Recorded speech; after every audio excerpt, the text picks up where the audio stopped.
as their duties towards their nation and towards their home, which they belongs to. Past few years ago, when around 20 to 30 years ago, when the women were not allowed in the armed forces, they were buried from the armed forces, and the armed forces was particularly for the masculine gender, and in the year of 1992, the women were first allowed for the short to commission period, and itself in the year 1999 Kargil War, they have proved themselves.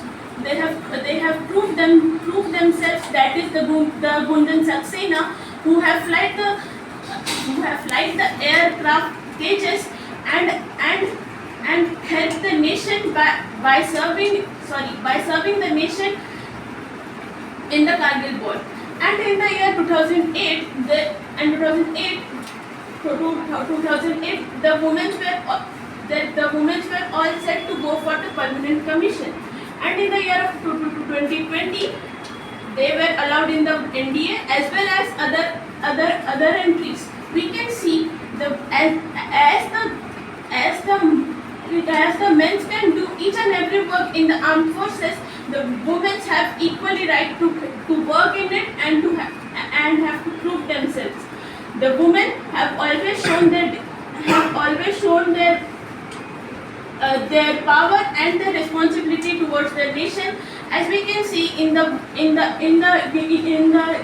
recent years, the Indo-Pak War, we can see the Colonel Sofia Qureshi and the Bhumika. They have just created the history by attending the press conference and briefing about the war.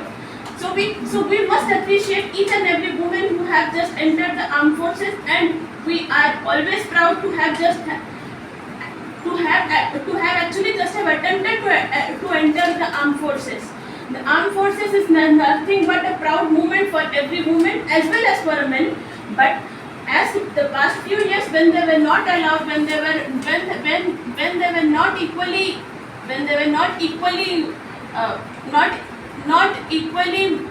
have that pride in their house itself, when they were not allowed to join the armed forces, and including their family members who have told them that this is not their field to join, and they have proved even their family members and the societal rules wrong. So we must have a proud on them, and we must encourage to the upcoming women officers to join the field across any field.